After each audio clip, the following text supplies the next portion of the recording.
ও মুসলমান ভাইরা, বলুন তো এই কোরআনের শক্তি আছে না নাই? আজকে এই কোরআনের কারণেই মূলত স্বৈরাচার সরকার এই কোরআনের পাখিকে বাংলাদেশের শ্রেষ্ঠ মুফাসসির আল্লামা দেলওয়ার হোসেন সাঈদী সাহেবকে মূলত এই কোরআনের জন্যই ষড়যন্ত্র করে মিথ্যা মামলা দিয়ে জেলখানার মধ্যে বন্ধ করে রেখেছিল। কথা বলুন ঠিক কিনা? শুধু তাই নয়, একমাত্র এই কোরআনের জন্য আল্লামা সাঈদী ধর্ষক ছিল না, আল্লামা সাঈদী যুদ্ধ অপরাধী ছিল না, একটাই অপরাধ ছিল জাতিকে কোরআন শোনানো। কথা বলুন ঠিক কিনা? এই জন্য বলি, আল্লামা সাঈদী সাহেব মৃত্যুবরণ করে নাই, আল্লামা সাঈদী সাহেব মারা যায় নাই। ওই স্বৈরাচারের দূষরগুলো, ওই সমস্ত আবু জেহেল, নমরুদ, ফেরাউনের উত্তর শহরীরা আমাদের কোরআনের পাখি আল্লামা সাঈদী সাহেবকে জেলখানার মধ্যে খুন করেছে, খুন করেছে। কথা বলুন ঠিক কিনা?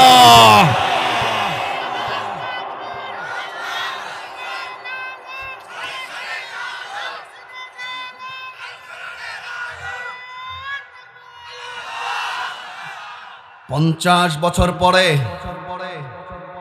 আপনার বাবার যদি বিচার হতে পারে, 50-52 বছর পরে আপনার বাপের যদি বিচার হয়, 18 কোটি বাংলাদেশের মানুষ প্রতিজ্ঞাবদ্ধ হয়েছে 100 বছর পরে হলেও সাঈদী সাহেবের খুনির বিচার হবে। আর একটা বার দুই হাত তুলে দেখা। চোখের পলকে তোমার ক্ষমতা হলো শেষ, চিরতরে বন্ধ হলো জুলুমের আদেশ। হবে বিচার স্বৈরাচারের, হবে বিচার স্বৈরাচারের বাংলার মাটিতে। স্বৈরাচার নাই রে দেশে উধাও হয়েছে, স্বৈরাচার নাই রে দেশে পালিয়ে গেছে। ওবায়দুল কাদের নাহিরে দেশে উধাও হয়েছে, শামীম ওসমান নাহিরে দেশে পালিয়ে গেছে। স্বৈরাচার নাহিরে দেশে লাল কাঠ খেয়েছে। দুই হাত তুলে তাকবীর দিতে হবে। কথা বলুন ঠিক কিনা?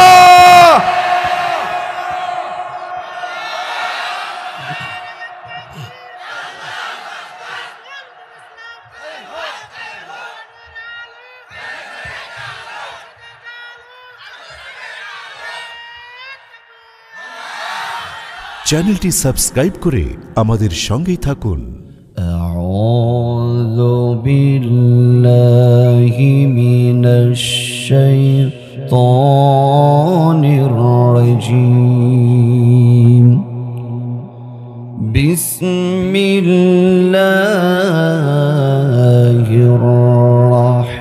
রাহমানির রাহিম।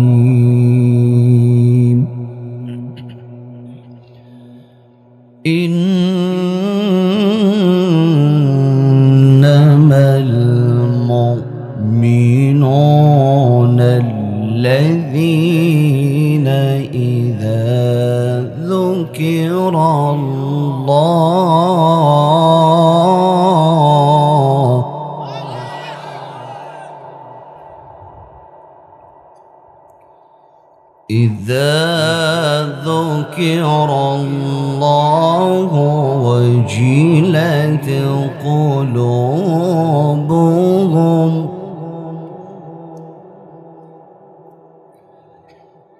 وجلت قلوبهم وإذا تليت عليهم آياته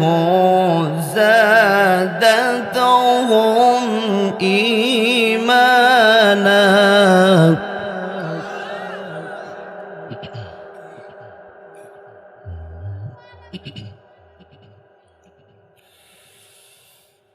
وإذا تليت عليهم آياته زادتهم إيمانا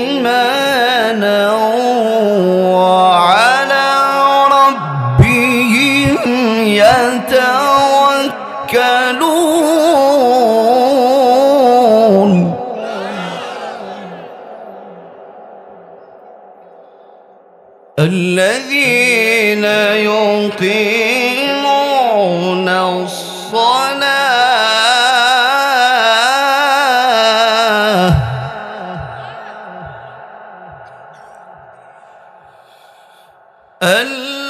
الذين يقيمون الصلاة ومما رزقناهم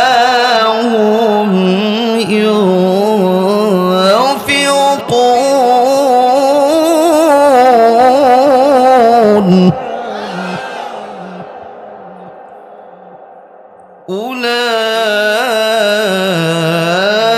أولئك هم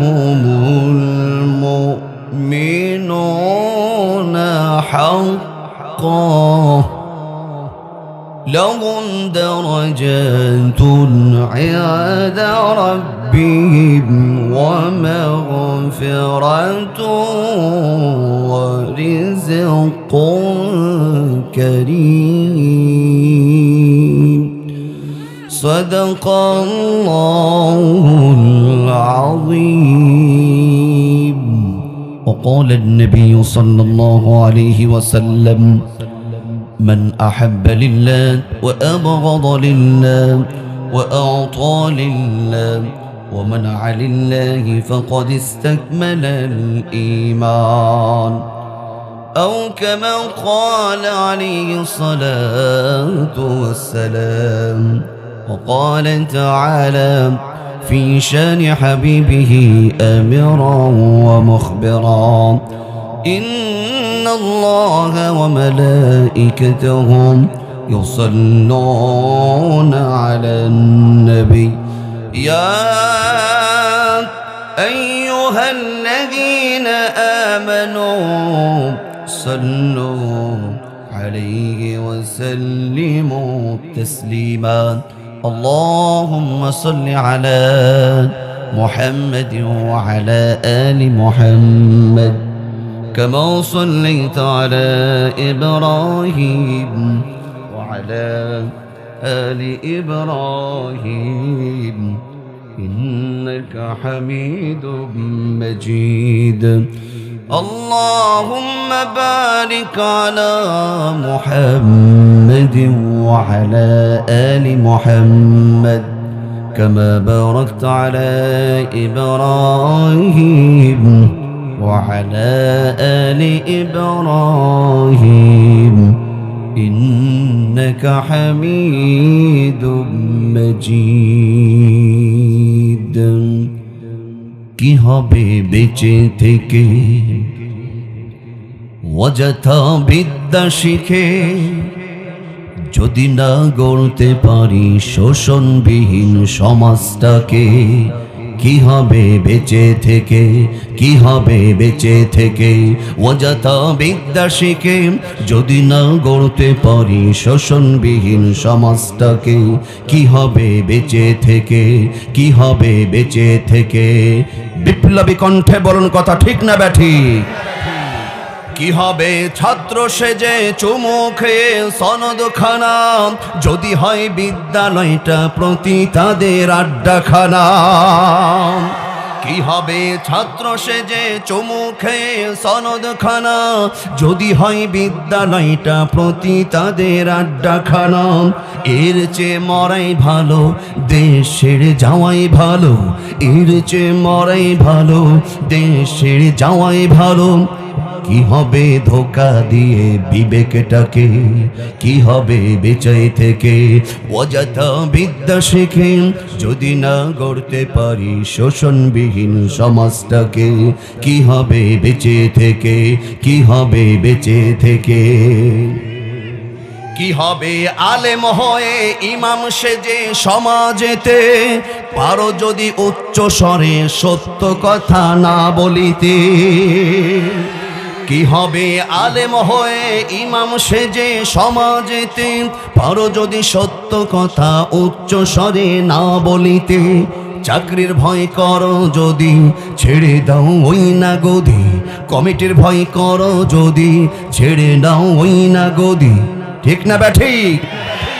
চাকরির ভয় করো যদি ছেড়ে দাও ওই না গদি, কমিটির ভয় করো যদি ছেড়ে দাও ওই না গদি, কি হবে ধোঁকা দিয়ে আল্লাহকে, কি হবে বেঁচে থেকে অযথা বিদ্যা শিখে, যদি না গড়তে পারি শোষণবিহীন সমাজটাকে, কি হবে বেঁচে থেকে, কি হবে বেঁচে থেকে। ও মুসলমান কথা বলুন ঠিক না ব্যাঠি? এই বাংলাদেশের শিক্ষা প্রতিষ্ঠানের অসংখ্য শিক্ষা প্রতিষ্ঠানগুলো রয়েছে, যেইগুলো লেখাপড়ার চাইতে প্রেম ভালোবাসা অবৈধ সম্পর্ক নিয়েই বেশি আনন্দ উল্লাসে মেতে থাকা হয়। কথা বলুন ঠিক না ব্যাঠি? আপনি একজন মুসলমান শিক্ষার্থী হিসাবে, নিজের মেরুদণ্ড শক্ত করে হিসাবে, যদি আপনি ওইখান থেকে ধর্ষণ, ওইখান থেকে পতিতলা বন্ধ করার ভূমিকা না রাখেন, আপনার মতন শিক্ষিত ব্যক্তিদের সমাজের কোনো পরিবর্তন ঘটবে না। কথা বলুন ঠিক কিনা? এই সমাজে অনেকে আছে, আমরা দেখেছি বাইতুল মুকাররমের খতিব সাহেব যেমন ভাবে পালিয়ে গেছে, ওই সমস্ত শয়তানদের দোসর নামাজ কিছু কিছু আলেম টুপিওয়ালা দাঁড়িয়ালা আছে যাদের গোলামি করেছেন, এবং মসজিদের মেম্বার থেকে হক কথাগুলো তারা আজও পর্যন্ত বলার দুঃসাহস রাখে না। এর জবাব তাদের কাছে আমরা চাই। কথা বলুন ঠিক কিনা? আসমান জমিনের মালিক যিনি, আপনার আমার হায়াত মৌতের মালিক তিনি, সৃষ্টি যার একমাত্র বাংলার জমিনে মুসলমান আওয়াজ দিয়ে বলতে হবে হুকুম চলবে কার? দুই হাত তুলে আল্লাহকে দেখাও, লিল্লাহে তাকবীর।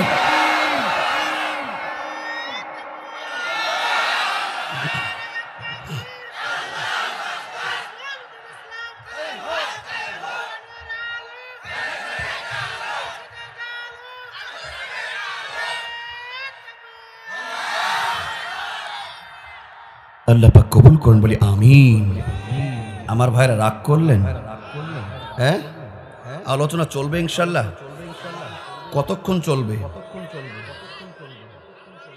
1 ঘন্টা।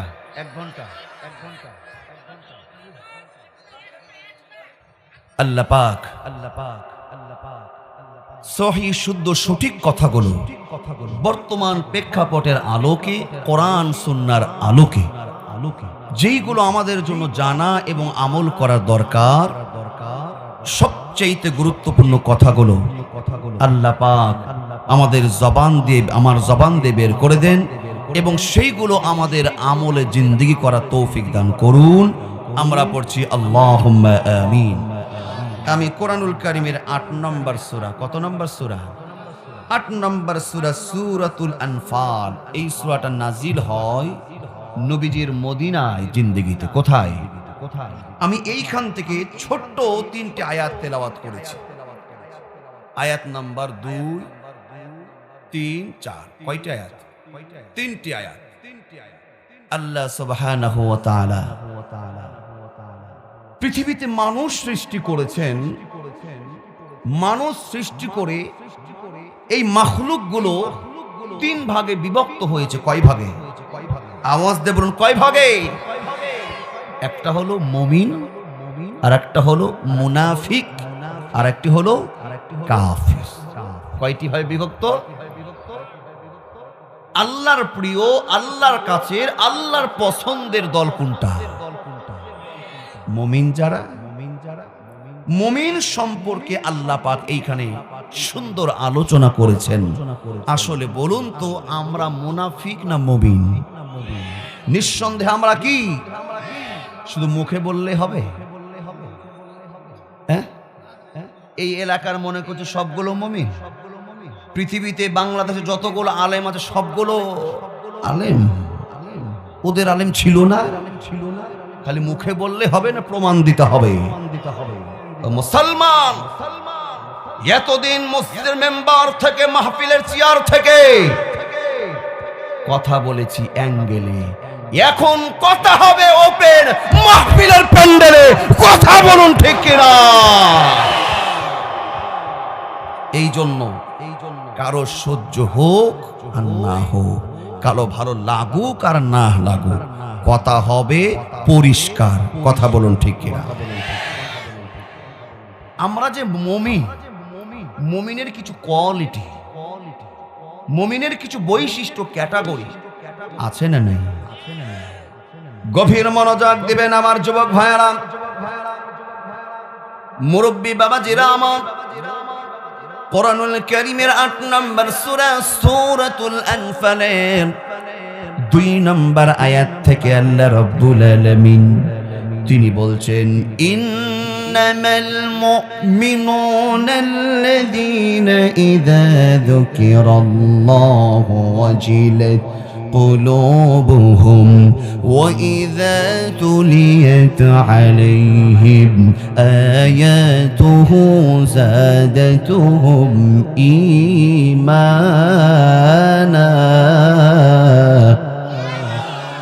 আল্লাহ রাব্বুল আলামিন সূরা আনফালের ২ নম্বর আয়াতে আল্লাহ পাক এইখানে মুমিনের প্রথম গুণাবলীর কথা শুরু করছেন।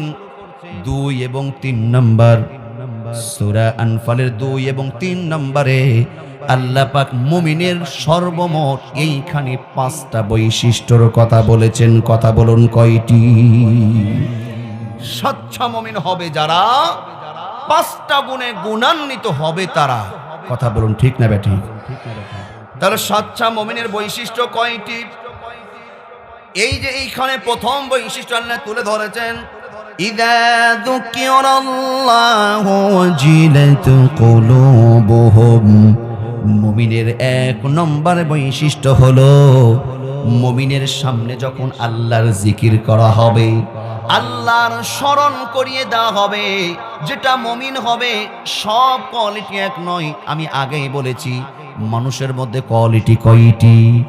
এই 3টা কোয়ালিটির মধ্যে যারা মুমিন হবে, ইযা যুকিরাল্লাহ, আল্লাহর জিকির, আল্লাহর স্মরণ যখন তার সামনে করা হবে, মুমিন হবে যারা আল্লাহর স্মরণে তাদের হৃদয়টা কেঁপে উঠবে। বলি সুবহানাল্লাহ। ইযা যুকিরাল্লাহ, জিকির, জিকির অর্থ কি? স্মরণ করা। কি করা? আর আমরা জিকির মানে খালি বুঝি, জিকির মানে খেজুর গাছে লাফ মেরে ওঠা। আছে না জিকির এরকম? কেউ জিকির দিতে দিতে গাছে ওঠে, কেউ মাহফিলের প্যান্ডেলে ওঠে, কেউ জিকির দিতে বাপরে বাপ মাহফিলের বক্তার ঘাড়ের উপর উঠে বসে। এগুলো জিকির? এইগুলো জিকির নাকি ফাজলামি? কথা বলুন ঠিক কিনা? ফাজলামু ছাড়া অন্য কিছুই না। আমি মনে করি যারা ইশকের ঠেলায়, আপনারা ইউটিউবে সার্চ দিয়ে দেখবেন, জিকিরের ধরন দিয়ে সার্চ দিবেন, যে প্যান্ডেলে উঠে বসে আছে, বাসের উপরে উঠে আছে, একজনের বক্তার ঘাড়ের উপরে উঠে চলে আসছে। এই রকম দৃশ্য বাংলাদেশে ঘটেছে না ঘটে নাই? আমি মনে করি ওইগুলোকে বলতে হবে, তোরা বাবলা গাছে দেখে উঠ। কত ইশকে আছে বাবলা গাছে উঠ। কেউ জিকির করতে করতে ফাজলামো করার জায়গা পায়। জিকির হলো আল্লাহর স্মরণ। কথা বলুন ঠিক না বেঠি? দরদিরা আমার খেয়াল করুন, আল্লাহ পাক ইযা যুকিরাল্লাহ,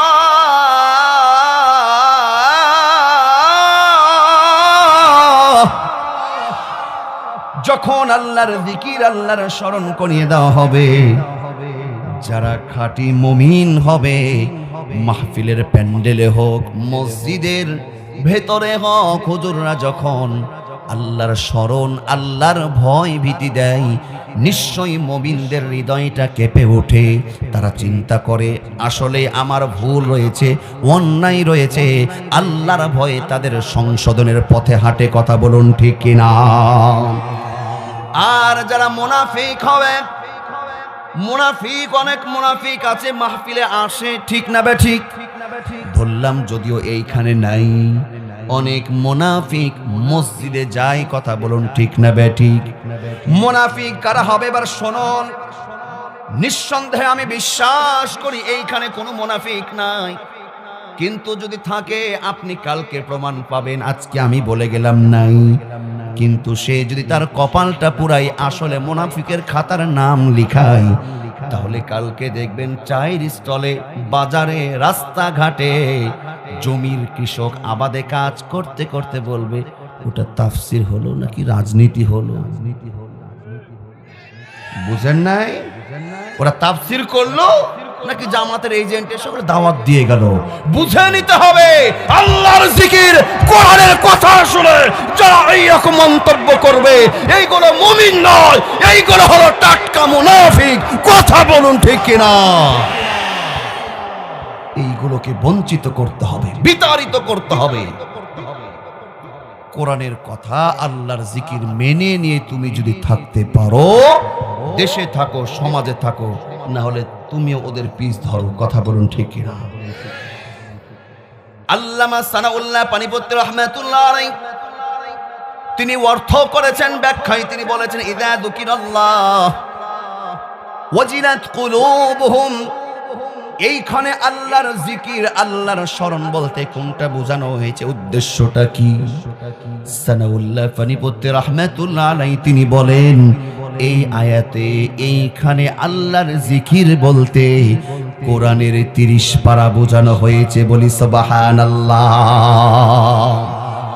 দরদের আমার বলুন তো, যারা দিনের কাজ করছে, দাওয়াতি কাজ করছে, আলেম ওলামারা যখন বলে সুদ হারাম, ঘুষ হারাম, জেনা হারাম, এই রকম যখন আল্লাহর স্মরণে এই কোরআনের ব্যাখ্যাগুলো যখন তারা বলে, বলুন তো মানুষের মধ্যে কি সবাই এই কথাগুলো মেনে নিতে পারে? তাহলে যারাই মেনে নিতে পারবে, যাদের হৃদয়ে ভীতি স্থাপন হবে, যাদের হৃদয়টা কেঁপে উঠবে, মূলত তারাই কি হবে? তারাই হবে মুমিন। আর যারা অহংকার করবে, অহংকার করে বাড়াবাড়ি করবে, এরা হলো টাটকা মুনাফিক। কথা পরিষ্কার। কথা বলুন। আমরা দেখেছি স্বৈরাচার আমলে আলেমদের 100 কয়জনের নামে লিস্ট করেছিল? 114 জনের নাম আলেমদের নাম লিস্ট করা হয়েছিল। আপনাদের মনে আছে? আপনাদের শুনেন না বোধহয়। আলেমদের নাম লিস্ট করা হয়েছিল যে আলেমদেরকে দেখে না হবে, আলেমরা কোন কথা বলবে আর কি বলবে না এগুলো ওরা সাজিয়ে দিবে। বলি নাউজুবিল্লাহ। আমার নাম ছিল না, কিন্তু অনেকে আমাকে ফোন দিয়ে সরাসরি যে হুজুর আপনার নামটাও আছে নাকি? আমি বলছি সেই গৌরব আমি অর্জন করতে পারি নাই, আমার নামটা দেয় নাই। তো যেইগুলো দিয়েছিল সব বাঁকা বাঁকা, একদম দারাজ দারাজ জাদ্রেল আলেমদের, ভালো বিজ্ঞ আলেমদের নামগুলোই দিয়েছিল। কথা বলুন ঠিক না ব্যাটি? তবে ও মুসলমান ভাইরা, আমার যুবক ভাইরা, আল্লাহ বলছেন ওমাকারু ওমাকারাল্লাহ ওয়াল্লাহু খায়রুল মাকিরিন। আল্লাহ পাক ছাড় দেয় ছেড়ে, আল্লাহ পাক সময় দেয় ধরতে, দেরি করে না। ওরা 114, 17, 16 জনের আলেমদের নাম লিস্ট করেছিল। আল্লাহ পাক এমন পরিস্থিতি ঘটিয়েছে, এই সময় 18 কোটি বাংলা মুসলমান, 18 কোটি বাংলাদেশের মানুষ ওদের 14 গোষ্ঠীর নাম লিস্ট করছে। কথা বলুন ঠিক কিনা? শুধু তুমি 114, 16 জনের নাম লিস্ট করছিলে, এখন তোমার 14 গোষ্ঠীর নাম লিস্ট করা হবে। তবে তাদের মতন আমরা কারোর উপরে জুলুম করব না। কথা বলুন ঠিক কিনা? দরদিরা আমার, আলেমদের নাম লিস্ট করা হয়েছিল। উদ্দেশ্যটা কি? উদ্দেশ্য হলো আলেমরা কোরআনের ব্যাখ্যা, কোরআনের তাফসীর, কোরআনের কথাগুলো জাতির সামনে বলে দিচ্ছে, সত্য কথাগুলো তুলে ধরছে। এই সত্য কথাগুলো, কোরআনের সত্য কথাগুলো তাদের নিজের দলের ভুলে পথে থাকা মানুষগুলোকে, বেকা মানুষগুলোকে এই কোরআন দিয়ে আলেমরা সোজা পথে নিয়ে চলে যাবে। কথা বলুন ঠিক কিনা? এই জন্য আলেমদের কণ্ঠ চেপে ধরার জন্য তারা এই ষড়যন্ত্র করেছিল। বলি নাউজুবিল্লাহ। দরদের আমার শোনো, আল্লাহ রাব্বুল আলামিন তিনি বলেন, কোরআন থেকে যারা জোরে সরবে, কোরআন থেকে যারা ফিরে যাবে, মুখটা যারা ফিরিয়ে নিবে, আল্লাহ পাক তাদের জন্য 2টা শাস্তি দিয়েছেন। কয়টা? 2টা শাস্তি, দুনিয়াতে একটি, পরকালে আরেকটি। কোরআনুল কারীম 20 নম্বর সূরা সূরাতুত তাহা 124 এবং 25 নম্বর আয়াতটা খুলে দেখবেন আল্লাহ বলেন ওয়ামান আ'রাদা আন যিকরি ফাইন্না লাহু মাঈশাতান দানকা ওয়া নাহশুরুহু ইয়াওমাল কিয়ামাতি আ'মা। আল্লাহ বলেন আল্লাহর জিকির থেকে আল্লাহর স্মরণ থেকে যারা মুখ ফিরিয়ে নিবে, আল্লাহর কথাগুলো যারা অনুধাবন করবে না, আল্লাহর জিকির স্মরণ থেকে যারা মুখ ফিরিয়ে নিবে, তাদের জন্য আল্লাহর পক্ষ থেকে 1 নম্বর শাস্তি হলো এই দুনিয়ার জীবনটা আল্লাহ পাক সংকুচিত করে দিবেন। কথা ঠিক কিনা? 1 নম্বর শাস্তি হলো আল্লাহর স্মরণ থেকে যারা মুখ ফিরিয়ে নিবে, দুনিয়ার জীবনটা তাদের জন্য কি হবে? সংকুচিত হয়ে যাবে, সংকুচিত হয়ে যাবে। সংকুচিতের ব্যাখ্যা কি? ইনকাম করবে, টাকার পাহাড় গড়বে, সুখ শান্তির দেখা তারা পাবে না। ঠিক না ব্যাঠি? 1 নম্বর শাস্তি হলো যারা আল্লাহর স্মরণ থেকে মুখ ফিরিয়ে নিবে, আল্লাহর জিকিরকে যারা অহংকার করে দূরে সরিয়ে দিবে, আল্লাহ বলছেন এই দুনিয়াতে তাদের জীবনটা সংকুচিত হয়ে যাবে। সংকুচিত মানে কি? লক্ষ কোটি কোটি টাকার পাহাড় গড়বে, জায়গা জমি ব্যাংক ব্যালেন্স ফ্ল্যাটের মালিক হবে, কিন্তু সুখ শান্তির দেখা তারা পাবে না। বিচারপতি কালামানিকের নাম শুনেছেন আপনারা? কালামানিকের নাম শুনেছেন? এই কালামানিকের টাকা পয়সা কোনো অভাব আছে? কোনো অভাব আছে? কিন্তু আল্লাহ পাক এমন ওকে সংকুচিত করে চেপে ধরেছেন। খুব গভীর মনোযোগ দিবেন। এই কালামানিকের কি দুরবস্থা আমরা দেখি। পালানোর সময় বর্ডারের ধারে কলার পাটিতে শুয়ে আছে মুসলমান, আপনারা দেখেছেন? কলার পাটিতে শুয়ে আছে। এটা কি এমনি ঘটলো? ওরা বলেছে খেলা হবে, খেলা হবে। আল্লাহ বলছে আমার প্রতিনিধিরা খেলবে না, তোদের সাথে আমি খেলবো, থাম। বলি সুবহানাল্লাহ। তারা এই কথা কেন বললাম? আমরা কি যতটুকু আমরা এই যে আল্লাহ রাব্বুল আলামিন যে পুরস্কার আমাদেরকে দিয়েছেন, এখন যে অবস্থা, আপনি কি কল্পনা করতে পেরেছিলেন যে দ্রুত এত কিছু হবে? আমরা এত কিছু চাই নাই, আমরা শুধু চেয়েছিলাম আল্লাহ এত জুলুম এত অত্যাচার করছে, ওরা আপাতত পদত্যাগ করলেই হবে। কথা বুঝবেন? আমরা মনে মনে চেয়েছি আল্লাহ ওরা পদত্যাগ করলেই হবে। আর আমার আল্লাহ পরিকল্পনা করে রেখেছে, ও বাংলাদেশের মুসলমান একটু ধৈর্য ধর, তোদের পরিকল্পনা ওরা পদত্যাগ করলেই হবে। আল্লাহ বলছেন আমার পরিকল্পনা এত ছোট না, আমার পরিকল্পনা আরো বড়। শুধু পরিকল্পনা পদত্যাগের নয়, তাদের জন্য আমার পরিকল্পনা হলো এই দেশ তাদেরকে ত্যাগ করতে হবে। কথা বলুন ঠিক কিনা? ও যুবক ভাইরা, প্রস্তুত থাকতে হবে। আগামীতে 100 বছরের মধ্যে এই রকম কোন স্বৈরাচার বাংলাতে যেন ঘাড় চারা উঁচু করে দাঁড়াতে না পারে, ভূমিকা রাখতে হবে। কারা কারা যে আছো, 2টি হাত তুলে আল্লাহকে দেখাও।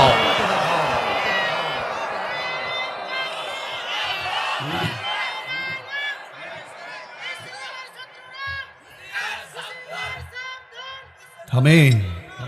আল্লাহ পাক কবুল করুন, বলে আমিন। আল্লাহ বলছে শুধু পদত্যাগ না, একটু ধৈর্য ধরো, ওদেরকে আমি দেশ ত্যাগ করব। বলি আলহামদুলিল্লাহ। কি বলছিলাম? কালামানিক, ওর জীবনটা সংকুচিত হয়েছে না হয় নাই? ওর টাকা পয়সার কোনো অভাব আছে? ওর বাড়ি গাড়ি ব্যাংক ব্যালেন্সের কোনো অভাব আছে? বেগম পাড়ায় কত যে কি তৈরি করে রেখেছে আল্লাহ মাবুদি জানে। কিন্তু কোরআনের বিধান থেকে মুখ ফিরিয়ে নেওয়ার কারণে আল্লাহ বলছেন ওয়ামান আ'রাদা আন যিকরি ফাইন্না লাহু মাঈশাতান দানকা ওয়া নাহশুরুহু ইয়াওমাল কিয়ামাতি আ'মা। আল্লাহ বলছেন দুনিয়াটা তাদের সংকুচিত হয়ে যাবে। এত টাকা এত পয়সা আয় রোজগার করার পরেও সালমান এফ রহমানকে আপনারা দেখেছেন, পলককে আপনারা দেখেছেন, এই রকম অসংখ্য বদমাইশকে আপনারা দেখেছেন যে কোর্টের আদালতে নিয়ে যাওয়া হচ্ছে, আর ঘোলা ডিম, হাঁস মুরগির ডিম তাদের মাথায় মারা হচ্ছে। এটা কি লজ্জাস্কর বিষয় নয়? ওরা মনে করছে এই দৃশ্য দেখার আগে মাটির নিচে চলে যাওয়াই ভালো। কালামানিকের জীবন সংকুচিত কেমন হয়েছে পালানোর সময়। বর্ডারে কলার পাতাতে শুয়ে আছে, এইখানে শেষ নয়। ওকে পাবলিক এমন বাড়ানা বাড়িয়েছে, এমন পিটানো পিটিয়েছে, কালামানিকে মারতে মারতে ওর বিচি আউট করে দিয়েছে। এই কথা আমার আপনার খুলে দেখেন। আউট বলতে অবস্থা খারাপ, অর্ধেক আছে অর্ধেক নাই। কেন রে বাপ তোর এটা হবে কেন? বিচারপতি, আমার বাংলাদেশের বিচারপতি, আমি বিশ্বর কাছে এটা সম্মান বুক ফুলিয়ে বলবো, আমার দেশের বিচারপতি। আর তুই এমন কাজ করবি কেন? কোরআনের বিধান থেকে মুখ ফিরাবি কেন? এই যে তোর এটা আউট হয়ে গেল, এটা বিশ্ব জাতি দেখলো না, এই লজ্জা কি আমার বাংলাদেশের না? আওয়াজ দেব, লজ্জা বাংলাদেশের না? তোর কেন ওটা উড়বে দুটা? আমি তো মনে করি তুই কোরআনের পক্ষে থাকবি, তোর 2টা থেকে 4টা হয়ে যাবে, তাও ভালো। তোর আউট হবে কেন রে? রাগ করছেন? আমার বাবাজিরা শোনেন, কোরআনের বিধান থেকে সূরা ফাতিহা থেকে নাস পর্যন্ত কোরআনের যত আইন আছে, যত বিধান আছে, এইগুলো যারা মেনে নিতে অহংকার প্রদর্শন করবে, এইগুলো মেনে নিতে যারা বাধা সৃষ্টি করবে, আল্লাহর জিকির থেকে এক কথায় যারা মুখ ফিরিয়ে নিবে, তাদের জন্য 1 নম্বর শাস্তি হলো ইনকাম করবে, কোটি কোটি টাকার মালিক হবে, কিন্তু সুখ শান্তি থাকবে না, জীবনটা সংকুচিত করে দিবেন একজন, তিনি কে? 2 নম্বর তাদের শাস্তি হলো فإن له معيشة ضنكا ونحشره يوم القيامة أعمى। 2 নম্বর শাস্তি, মৃত্যু হবে, কবরে যাবে। কবরের পরে যখন কিয়ামতের দিন হাসরের ময়দানে যখন দাঁড়াবে, তখন এই সমস্ত ব্যক্তিগুলোকে আল্লাহ পাক অন্ধ করে বধিরের নাই সেই দিন আল্লাহ পাক কিন্তু দাঁড় করাবে। হাসরের ময়দানে অন্ধ হয়ে বধির অবস্থায় দাঁড়াবে, কিছু দেখতে পাবে না। তখন আফসোস করে তারা কি বলবে? ওই সমস্ত ব্যক্তিরা কি বলবে? আল্লাহ তাদের কথা কোরআনে তুলে ধরেছেন। 20 নম্বর সূরা সূরাতুত তাহার 125 নম্বর আয়াতে আল্লাহ বলছেন তারা কি বলবেন? ক্বালা রাব্বি লিমা হাশারতানি আ'মা وقد كنت بصيرا।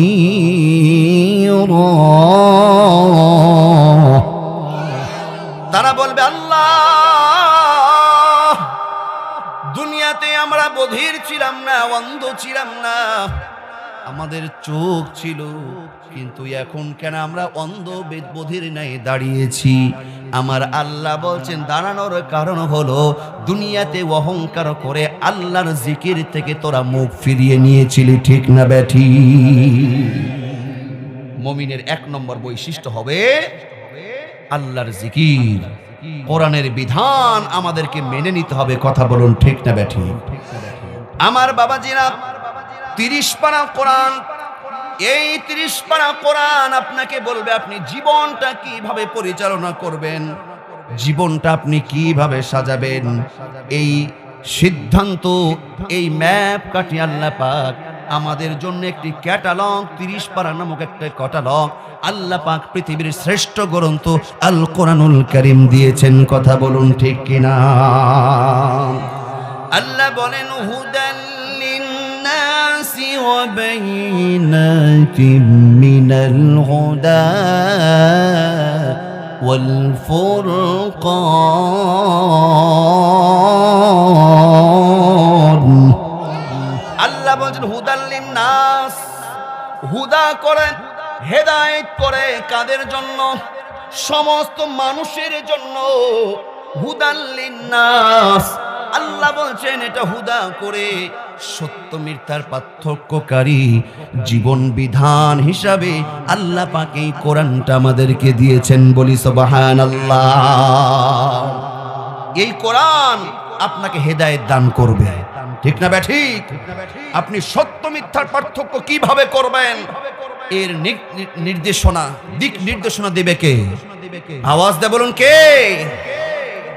এই জন্য দরদিরা আমার, কোরআন থেকে অনেকে বিমুখ থাকে, কিন্তু খাঁটি মুমিন যারা হবে কোরআনের প্রত্যেকটা বিধান মেনে নিবে। কিন্তু দরদিরা আমার, আজ থেকে কয়েক মাস আগ পর্যন্ত আমরা কোরআনের মাহফিল করলেও 144 ধারা জারি, অমক বক্তার অনুমতি আছে, অমক বক্তার অনুমতি নাই, এই রকম তাদের কত রকমের লীলা খেলার শেষ ছিল না। কথা বলুন ঠিক কিনা? উদ্দেশ্য একটাই। উদ্দেশ্য কয়টা? একটাই উদ্দেশ্য, কোরআন যেন মানুষকে না শোনায়। কোরআন যদি মানুষকে শোনায়, মানুষগুলো হেদায়েত পেয়ে যাবে। তার কারণ কোরআন হেদায়েত দেবে, এটা বলেছেন কে? কোরআন হেদায়েত দেবে, পথ ভোলা মানুষগুলোকে আলোর পথ দেখাবে, এটা বলেছেন কে? ওরা চিন্তা করেছে কোরআনের সঠিক ব্যাখ্যা, সঠিক নির্দেশনা যদি মানুষের কানে কানে পৌঁছে যায়, তাহলে যে মানুষগুলোকে আমরা ধোঁকা দিয়ে বোকা বানিয়ে আমাদের বস করে আমাদের দলে রেখেছি, কোরআন দিয়ে হেদায়েত যদি তারা পেয়ে যায়, তাহলে আমাদের ক্ষমতার লাল বাতি জ্বলে যাবে। কথা ঠিক কিনা? এই জন্য আলেমদেরকে ধরো, জেলখানায় ভরো, মাহফিল বন্ধ করো, 144 ধারা জারি করো। এই রকম নীতি কিছুদিন আগে আমরা দেখেছি না দেখি না? গভীর মনোযোগ দিবেন। এই কোরআন কি করতে পারেন? এই কোরআনের শক্তি কত? আল্লাহ বলছেন এই কোরআন হেদায়েত, এই কোরআন হলো হুদা। ছোট্ট একটা দৃষ্টান্ত শুনুন দরদিরা আমার, ইসলামের দ্বিতীয় খলিফার নাম কি? হযরত ওমর ফারুক রাদিয়াল্লাহু তাআলা আনহু। তিনি কত বড় একজন রাগান্বিত ব্যক্তি, আমলের দিক থেকে কত বড়। আল্লাহর নবী বলেছেন লা নবী বাদা, নবী বলেছেন আমি শেষ নবী, আমার পরে আর কোনো নবী আসবে না। কিন্তু আমলের দিক থেকে, যোগ্যতার দিক থেকে আমার মনে বলে আমার পরে যদি কেউ নবী হিসাবে আসতো, অন্য কেউ নয়, আমার আদরের সাহাবী হযরত ওমরে ফারুক নবী হিসাবে পৃথিবীতে আসতো। বলি সুবহানাল্লাহ। কিন্তু এই ওমর, হযরত ওমরে ফারুক রাদিয়াল্লাহু তাআলা আনহু, ওনার জীবনের শুরু থেকে উনি কি কোরআনের পক্ষে ছিলেন? বলুন, উনি কি শুরু থেকে ছিলেন না? কিন্তু আল্লাহ এমন ভাবে কবুল করেছে, কবুল করার ওসিলাও হলো এই কোরআন। বলি সুবহানাল্লাহ। যে ওমর খোলা তরবারি নিয়ে ছুটছে, মুহাম্মাদের দেহ থেকে কল্লাটা কি করবে? আলাদা করবে। চিন্তা করতে পেরেছেন? ওমর রাদিয়াল্লাহু তাআলা খোলা তরবারি নিয়ে ছুটছে। তার ভগ্নিপতি বলছে কোথায়? রাস্তায় একজন দেখা, কোথায় যাচ্ছ? বলছে মুহাম্মদকে আর আমি টিকিয়ে রাখবো না, আমার দেহ থেকে কল্লাটা আলাদা করে দিও। বলি নাউজুবিল্লাহ। রাস্তায় একজন পথিক বলে তুই মুহাম্মদের কল্লা আলাদা করবা, ঠিক আছে, কিন্তু তার আগে তোমার বাড়ি সামলাও, তোমার বাড়ি সামলাও, তোমার বোন, তোমার ভগ্নিপতি, তোরা তো আগে মুহাম্মদের কোরআন, মুহাম্মদের দ্বীন মেনে বসে আছে। বলি সুবহানাল্লাহ। হযরত ওমর ফারুক রাদিয়াল্লাহু তাআলা আনহু যাচ্ছিলেন কার দিকে? মুহাম্মাদুর রাসূলুল্লাহ সাল্লাল্লাহু আলাইহি ওয়াসাল্লাম দিয়ে রাস্তা চেঞ্জ করলেন। ওমর বাড়ির দিকে রওনা করেন। মুহাম্মাদের দিকে পরে যাব, আগে দেখি, আগে বাড়ি সামলাই। আপনার কেমন রাগ হবে? দেখা যাচ্ছে আপনি একজনকে, ধরেন ওদের কাউকে আপনি সাইজ করার জন্য যাচ্ছেন, আপনি রাস্তার মধ্যে শুনছেন যে তুমি কি করছো, ওদিকে যাচ্ছ, তোমারই তো বোন জামাই, তোমারই তো বোন ওদের সাথে হাত মিলিয়ে বসে আছে, তাহলে বলুন তো রাগ আপনার কমবে না বাড়বে? আওয়াজ দিয়ে বলুন, কমবে না বাড়বে? হযরত ওমর ফারুক এই কথা যখন শোনেন, আমি মুহাম্মদ সাল্লাল্লাহু আলাইহি ওয়াসাল্লামের কল্লাটা আলাদা করতে যাচ্ছি, কিন্তু কি কথা আমি শুনলাম, আমার ঘরে মুহাম্মদের কর্মী বসে আছে, এটা আমি থাকতে দেব না। আগে মোহাম্মদকে শহীদ করার আগে যাই আমার বোন এবং ভঙ্গি বোনকে শহীদ করে আসি। আল্লাহর কি খেলা! হযরত ওমর চলে যায়। ওমর যখন তার বোনের বাড়ির কাছে যায়, দরজার কাছে যখন যায়, এত মধুর সুরে কোরআনের তেলাওয়াত তিনি শোনেন। মা আনজালনা আলাইকাল কুরআন লিতাশকা। হযরত ওমর ফারুক যখন বোনের ঘরে প্রবেশ করে, ভাইয়ের কণ্ঠ শুনে বোন তাড়াতাড়ি কিতাবটা গুছিয়ে ফেলে। ওমর বলে, ও বোন, তুমি কি পড়ছিলে? আমি কিসের আওয়াজ পেলাম? না কিছু না অস্বীকার করে বলছে, না না, আমি এমন মধুর একটা বাণী শুনেছি, বলো বলো, তুমি আমার কাছে গোপন করতে পারবে না। ওমরের বোন ভয় পেয়ে গেছিল, কিন্তু ঘরে প্রবেশ করার আগে ওমরের মনটা, হৃদয়টা ছিল পাথরের মতন শক্ত। কিন্তু বোনের কণ্ঠে, বোনের ঘর থেকে যখন কোরআনের তেলাওয়াত শুনেছে, পাথরের মতন শক্ত মনটা ওমরের হয়ে গেছে মোমের মতো নরম। বলি সুবহানাল্লাহ। বোনকে বলে, বোন, এমন কি তেলাওয়াত করছিলে, এমন কি পাঠ করছিলে, আমাকে বলো, আমাকে শোনাও, আমি তো পাগল হয়ে গেছি, আমি তো পাগল হয়ে গেছি। আমার বোন বলে, ভাই, তোমাকে এইভাবে, তুমি তো ইন্নাল মুশরিকিনা নাজাসুন, তোমরা হলো অপবিত্র, এইভাবে তোমাকে ধরা যাবে না, কিতাবটা শোনা যাবে না, তোমাকে পবিত্র হয়ে আসতে হবে। বোনের কথা মতো যখন পবিত্র হয়ে আসে, কোরআনুল কারীমের এমন মধুর তেলাওয়াত শুনেছে, হযরত ওমরের মনটা পরিবর্তন হয়ে গেছে। বলি সুবহানাল্লাহ। হযরত ওমর ফারুক রাদিয়াল্লাহু তাআলা বোনের বাড়ি থেকে বের হয়ে নবী মুহাম্মদের দিকে দৌড় দিয়েছে। সাহাবীরা বলে, নবী গো, ওমর আসছে, ওমর আসছে। নবীজি বলে, আসতে দাও। সাহাবীরা বলে, নবী, ওমরের এবার আসার ধরনটা একটু কেমন যেন মনে হচ্ছে, নবী, আমাদের ভয় লাগছে। আল্লাহর নবী তো দোয়া করেছিলেন একজনকে, আবু জেহেল না হলে ওমরকে যেন ইসলামের জন্য আল্লাহ কবুল করে নাই। বলি সুবহানাল্লাহ। নবী বলে, সাহাবীরা, তোমরা শান্ত হও, শান্ত হও, ওমরকে আসতে দাও, ভয়ের কিছু নাই, ভিতর কিছু নাই। ওমর আসছে, কিন্তু আমার মন বলছে, আমার দোয়া হয়তো আমার মাওলা আল্লাহ কবুল করে নিয়েছে। হযরত ওমর ফারুক নবীর দরবারে আসে, ইয়া রাসূলুল্লাহ, ইয়া হাবিবাল্লাহ বলে ওমরের খোলা তরবারিটা নবীর পায়ের কাছে দিয়ে দিয়েছি। ইয়া রাসূলুল্লাহ, ইয়া হাবিবাল্লাহ, ও নবী মুহাম্মদ, আমি আসছিলাম আপনার দেহ থেকে কল্লাটা আলাদা করতে, কিন্তু নবী গো, আমি এমন এক কোরআন শুনেছি, এমন কোরআনের তেলাওয়াত শুনে আমি পাগল হয়ে গেছি।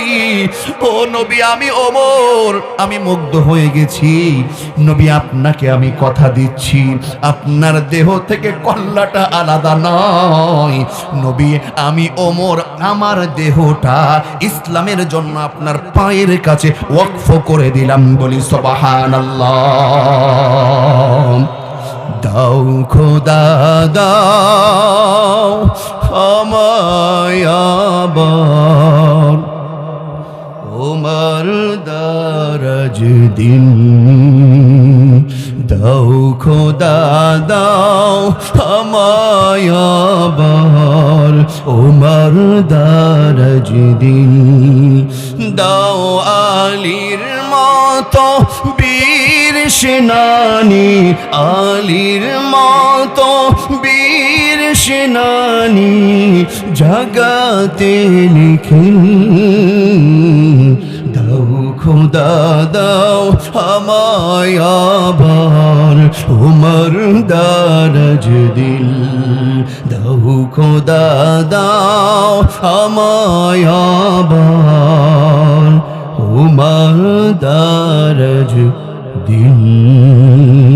বলুন আমিন। আরো আওয়াজ দিয়ে বলুন আমিন। ও মুসলমান ভাইরা, বলুন তো এই কোরআনের শক্তি আছে না নাই?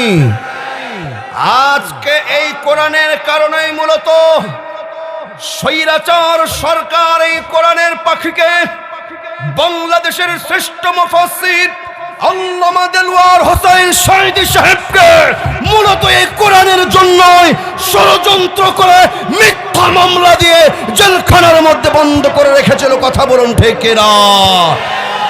শুধু তাই নয়, একমাত্র এই কোরআনের জন্য আল্লামা সাঈদী ধর্ষক ছিল না, আল্লামা সাঈদী যুদ্ধ অপরাধী ছিল না, একটাই অপরাধ ছিল জাতিকে কোরআন শোনানো। কথা বলুন ঠিক কিনা? এই জন্য বলি আল্লামা সাঈদী সাহেব মৃত্যুবরণ করে নাই, আল্লামা সাঈদী সাহেব মারা যায় নাই। ওই স্বৈরাচারের দূষরগুলো, ওই সমস্ত আবু জাহেল, নমরুদ, ফেরাউনের উত্তর শহরীরা আমাদের কোরআনের পাখি আল্লামা সাঈদী সাহেবকে জেলখানার মধ্যে খুন করেছে, খুন করেছে। কথা বলুন ঠিক কিনা?